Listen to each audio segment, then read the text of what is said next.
Release the Kraken.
Oh, that was a little longer than normal. Good morning, everybody. Hockey Nation fans, the season is almost over, and the season is almost going to start. The season's over if you're a Detroit Red Wings fan. We know they have one game left. They played the Carolina Hurricanes last night, who are in a bit of a race with the New Jersey Devils to stay in first, and they managed to do that last night with a big win. Good morning to Claude Richard. How are you doing, Claude? And then we have our friend Run with Kings. How are you doing? Good morning, good morning, good morning. Let's take a look at the game last night. And then I do want to take a look at, since the season's pretty much done, let's count our wins. And not just the wins as a team, but, overall, like what the Red Wings managed to accomplish. And there's still some good stories. Last time, we were kind of watching to see, would Erik Karlsson hit 100 points? It seemed like he would. Did it happen? Let's take a look. Kind of a crazy year for him on a bad team. Well, we know how this worked out last night.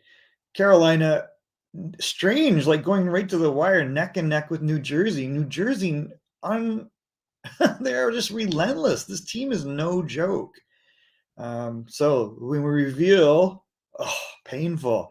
35, 36, and 10. The Red Wings fall below 500 on the year. One game left. Now they're playing the Tampa Bay Lightning coming up, which we will preview. So another weird night. Alex Nedeljkovic gets his start in net against his former team again. Didn't work out so great. Carolina's no joke. 51, 21, and 9. They have 111 points on the season. New Jersey is right on their tail with 110. So it's interesting that they're going head-to-head for first place. New Jersey has not missed a beat, and lots of weapons in New Jersey. Hurricanes, not so much. If you look at where the Hurricane scoring came from last night, you got to be a little concerned heading into the playoffs because their playoff-style game has worked in the regular season. But when everyone else is playing a playoff-style game and you're down to the best teams, how will this translate when you have no Svechnikov, you have no Pacioretty, you have your scoring is coming from these unlikely sources? Well, this was all Hurricanes, honestly. They were just very determined to maintain first place, it seemed. They lost in the faceoff circle, outshot Detroit, really dominated them. No power play goals last night, but it was 2-0 after the first. And this is what I'm talking about. Stefan Noesen, like this guy's got like 9 lives. He was a high draft pick, and he just keeps picking up gigs, and he responds. Like he's a guy that was written off a few times, but just keeps coming back. 13 goals in the year. That's pretty good for him. He gets an assist from Kotkaniemi and Gostisbehere, who are, Kotkaniemi has had a decent year statistically. It's actually worked out okay. He's getting paid a lot of money in a grudge match against the Montreal Canadiens. It's a good question. We should talk about that. So it was 1-0, and then it was 2-0 from Jordan Martinook, another secondary scoring type guy. So they have no issue in Carolina with secondary scoring. It's really like they've got Nietzsche and they've got our friend Aho, but no Svechnikov's a big hole in the lineup. So they're doing it by committee right now. I'm not sure how that translates in the playoffs. You need depth of scoring, but they got lots of D. Now Robert Hagg, an unlikely source, gets only a second goal of the year. That made it 2-1 and gave you some false hope. And Brett Burns scored on an absolutely weird play where he fired the puck off Joe Veleno's butt, I think, in front of him. So Veleno got an assist on the Robert Hagg goal. He could have got credit for this one, but it wasn't his fault. He was doing a good job in front of the net, boxing out Stastny, and the puck fired literally. I think Brett Burns did this on purpose and ricocheted off his butt into the net past Nedeljkovic, made it 3-1, and that was all she wrote pretty much. I mean, I guess technically the Martinook goal would be the game-winning goal.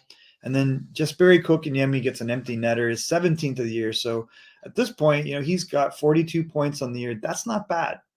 That's a little better than I would have thought. It's not worth $5 or $6 million or whatever the heck he's getting, but it is what it is. So statistically, not much going on last night. -2 for Osterley and -1 for Wallman. 19 minutes for Wallman. Sherratt getting 20 minutes and a -3. I do not like this guy on the Red Wings. I would have much rather had Philip Hronek. Philip Hronek was, he's had terrible plus minus over the years, but I mean, he's a much better, he's an offensive defenseman that stays on the right side of the puck. That's the opposite of Ben Sherratt. He's a guy that thinks he's an offensive defenseman. He's all over the ice. He's difficult to play with. He turns over the puck. And I can't believe how badly this has worked out. And if that's why you had to trade Rona, which I don't know if you did have to trade him, and you can't move Sherratt because he's got no movement clause. It's just rough. Nedeljkovic, not so great. 889 save percentage last night. Didn't face that many shots. The Burns goal was a weird one, and that probably put a stake in it. But let's just face it, the season is over here. Big game last night, I thought, between Toronto and Tampa. Your boy John Tavares got rocked Toronto by Sergachev last night, but Toronto hangs on for a 4-3 win, and Tampa's in a 4-game losing streak. So Detroit heading into Tampa for their final game of the season. Does Tampa care at this point? They're in the playoffs. Nobody's going to take that third spot. They're facing Toronto first round. Are we seeing all the cards from them? They seem to be in coast mode at the moment. It wasn't they weren't trying last night, but I think that they're going to, listen, Toronto has the best matchup because they have not played great in Tampa.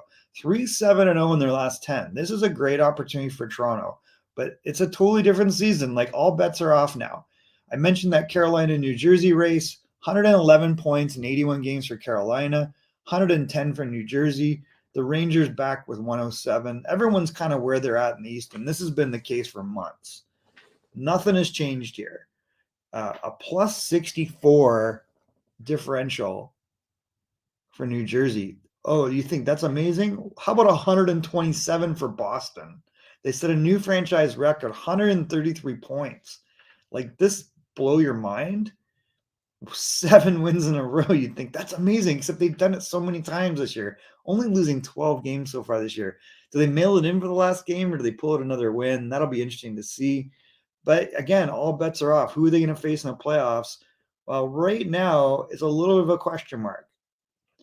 It's, Florida clinched, so they get an overtime point or 2 points in overtime. Overtime 1. So that puts them at 6-3-1 in their last 10. They get 92 points. Nobody's knocking them out, no matter what they're in. The best that Pittsburgh can do is 92 points. So if you have any combination of a Islanders loss and a Pittsburgh win, I don't know. I think that puts the differential in favor of the Penguins. And I'm not sure that, because that would put them both at 41 wins. So I don't know what the tiebreaker at that point is. Is it head-to-head? Is it goals for? I have to look that up. So this is coming right down to the wire for those two teams. Are you in or are you out? If New Jersey or if the Islanders get, they have to get a tie or a win. If they get a win, it's over and Pittsburgh's out. So this is going to be coming right down to the wire. Buffalo taking an L last night, so that ends like their last-ditch efforts, does it? Well, maybe not, because they have 2 games left. It would have been helpful to get a win last night, though, for Buffalo. So they got 87 points. I don't know, 4 points, that would put them at 91. So technically, they could still get in the playoffs. That's how crazy this is. Like, you could have losses for both Pittsburgh and the Islanders, and we have to see. I don't even know what the head-to-head is there. And if Buffalo wins 2, they're in. What?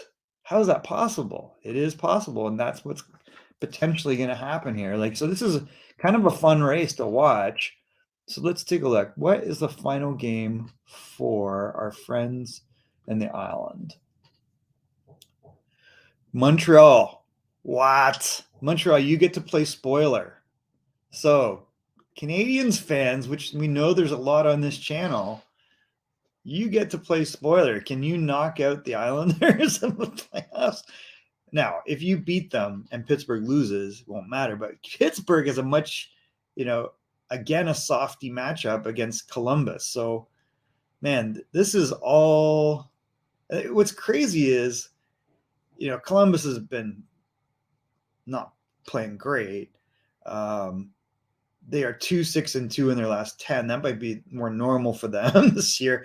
5-5-0 in their last 10 for Pittsburgh. Pittsburgh is hardly making a run here. So this is a big possibility. There's 2 teams that are definitely out of the playoffs, definitely in the draft lottery, that could play spoiler here. So it's kind of crazy. This is such an interesting run. Our team, Detroit, will finish either at 500 or 2 games below 500, most likely. Who knows how that works out? It doesn't really matter. Carlson's numbers. So we talked about this. I did want to take a quick look at that. So let's take a look at where we end up with that. So quickly here, just looking at the West. Wow, Stanley Cup champion Colorado were fighting it out for a wild card. They're 8-1-1 their last 10. They're looking pretty healthy.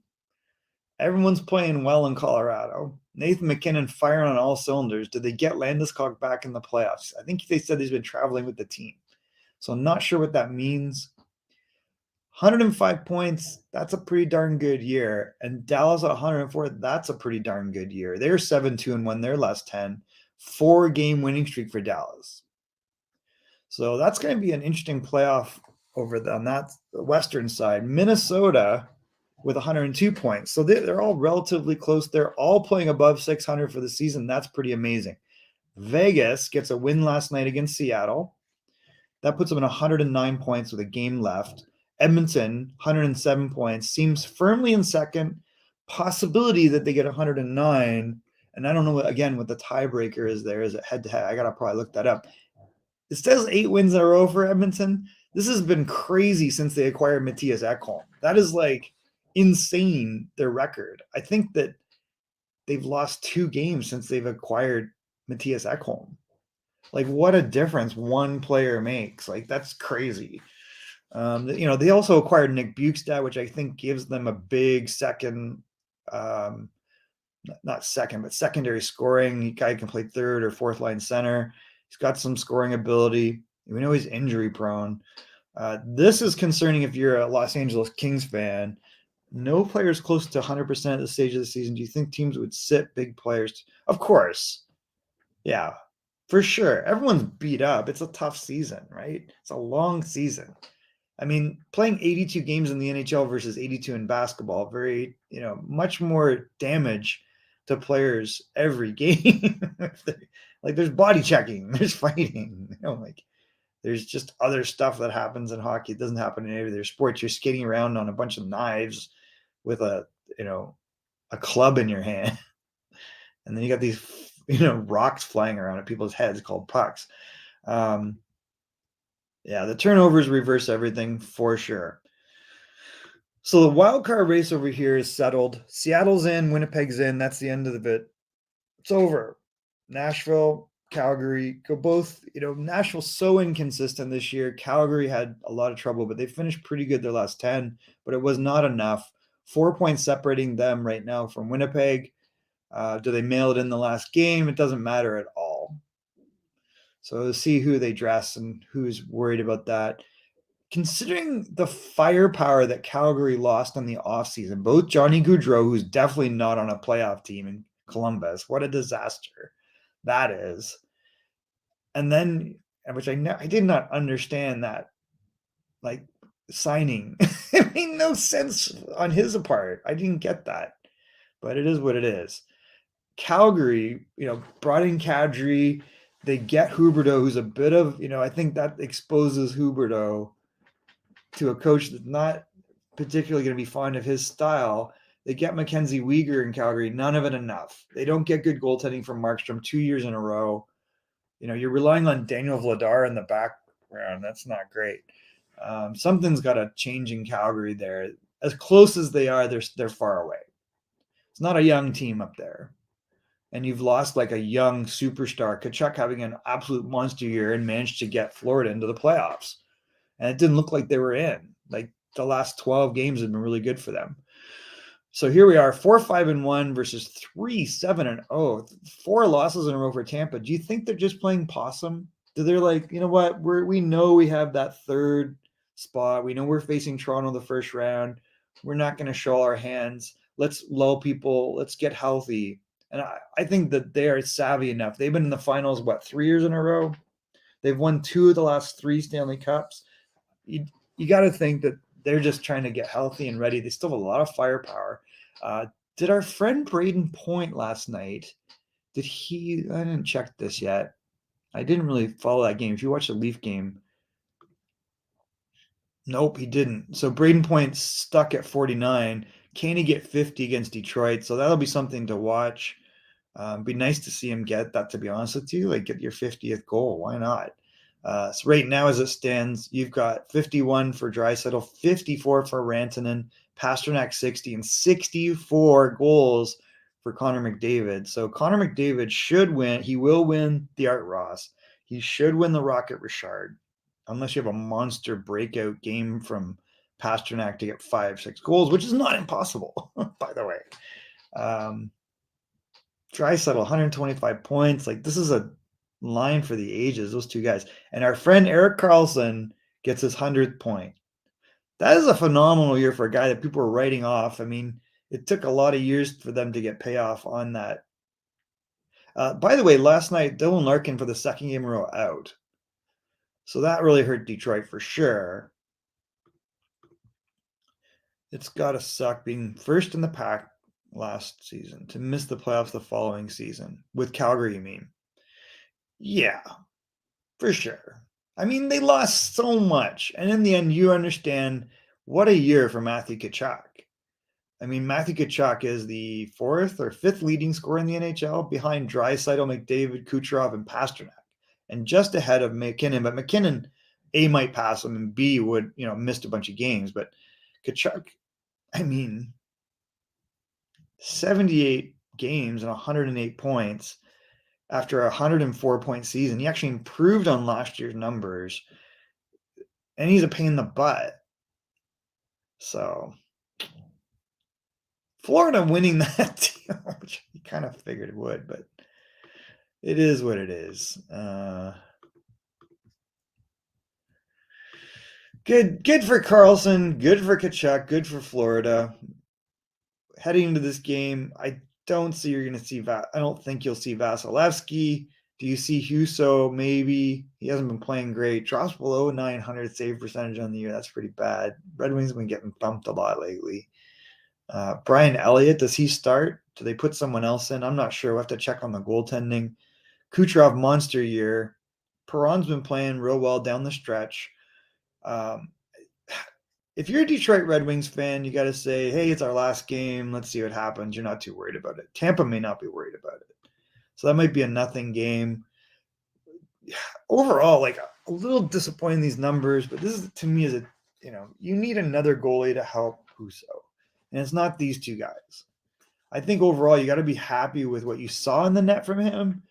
You move out Ronick and you're relying again on big minutes from Sherratt. I don't think that's easy.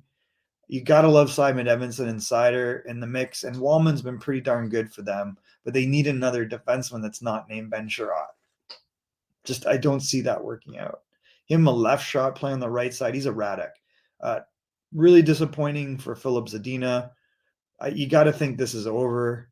I can't see them wasting any more time on this. I think it's one more year. I think he has the next season, and he's been awesome. I mean, really, he's been such a veteran. You listen to him mic'd up at practice.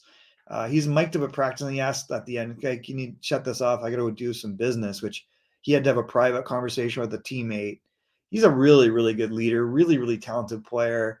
At 34, he's won a Stanley Cup. Like, this is a really good piece to help them. Dominik Kubalik, a little inconsistent, not the perfect player, but 20 goals and 45 points for a $2.5 million contract is pretty darn good. Lucas Raymond off of last year's pace. You got to think the upside again is having a full season of Seider, a full season of Edvinsson, a full season of Jonathan Berggren, who obviously should have been in the lineup from the beginning of the season. They sacrificed him to have guys like Zadina in the lineup, which was a mistake. Not a mistake. I guess it wasn't a mistake. It is what it is. Pius Suter, I don't think he'll be back. Michael Rasmussen out with the knee injury, and since they've lost that big rig, that's been big, big loss for them. But you got to think getting him back in the lineup's a priority. We saw a little bit of Marco Kasper in the one game, and he's been hurt since. Moritz Seider is all-world defenseman. This guy is like legit. His beginning of the year was screwed up because they kept pairing him stubbornly with Ben Sherratt. So I like the Alimata in there. I thought Joe Veleno had a decent year, but I want to see a little bit more offense from him. But you got to think he's got some upside. He's good defensively, big guy, really good skater. So really, you got to look at Lucas Raymond and Jonathan Berggren. Who can run center for them? Is it Dylan Larkin? You lost Bertuzzi, so that's not helpful. If Larkin is playing with Perron and Kubalik going forward, or Lucas Raymond's in there with a mix of wingers, you don't have enough offense up there. You definitely need another couple goal scorers up there. I don't think Robbie Fabry's the answer. He is if he's in. I can see why he's one of your favorite players. Like, I have a lot of respect for him, watching him how he operates. Sometimes he goes dark, but he's always like, he's had great production every time. 56 points for what they paid him, I think, was really good, plus the veteran leadership. And they overall, this is a good year for the Red Wings just to work in so many young guys, but guys like Fabry got to go. The Cop signing is mixed. Only 9 goals. You would have wanted like 13 or 15, that would have helped. He started the season, I believe, injured and took a little while. He missed a lot of the training camp, if not all of it. I think he missed all of training camp. So that really added up. There's going to have to be something, because none of those draft picks, they got 2 draft picks in here. They currently sit in 9th for they're 9th in the draft order. That does not put them in the draft lottery. So they're not in the Connor Bedard sweepstakes. If you're Montreal, you're sitting pretty right now. You're going to get a top 3 or 4 probably. And any of those top 4 are awesome. Like, those are going to be great picks. Wallman was a decent pickup, but how good is this guy really? I mean, you like him. 9 goals, 9 assists is decent. Plus 11 on a really negative minus team. That's the thing that's a bit of a revelation. So he is very solid, but is he a number 4 defenseman? Probably. The left shot. Like, is he going to play ahead of Alimata? Probably. So their issue is right shot, and they got rid of that guy in Filip Hronek. So that's a weird move. Chason played real well for them. Does he stick around? I'm not confident of that. They moved Oscar Sundqvist, and then Chason got brought up.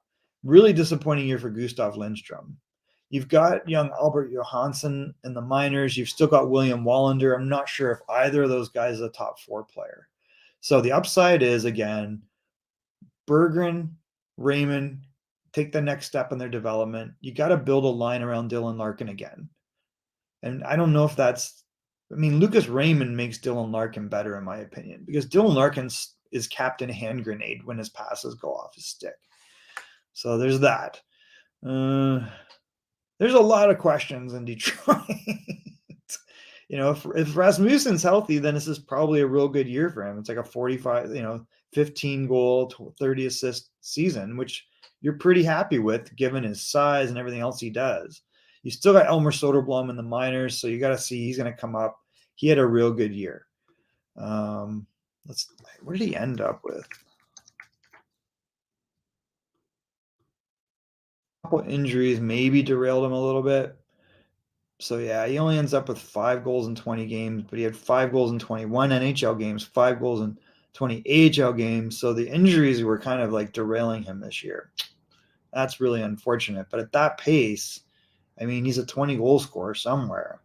I got to think he would have scored 20 in the NHL. We saw Austin Czarnik come up. That's not a long-term answer. He's a veteran guy that can spell them a little bit. You know, Taro Hirose came up. That's not a long-term solution.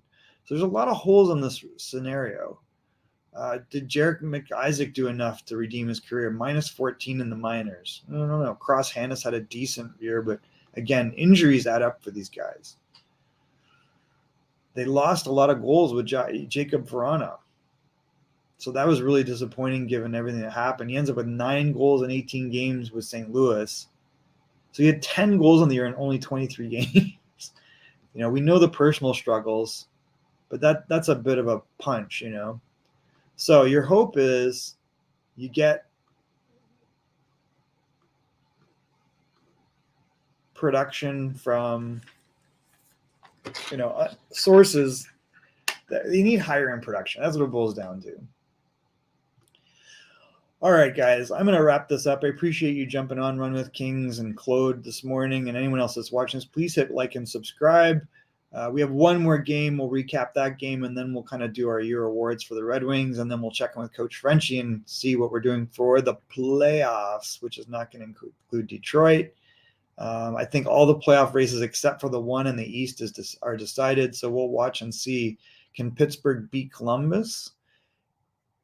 If they do, that's great, but it doesn't matter if the Islanders win their game. And who are they playing? They're playing Montreal.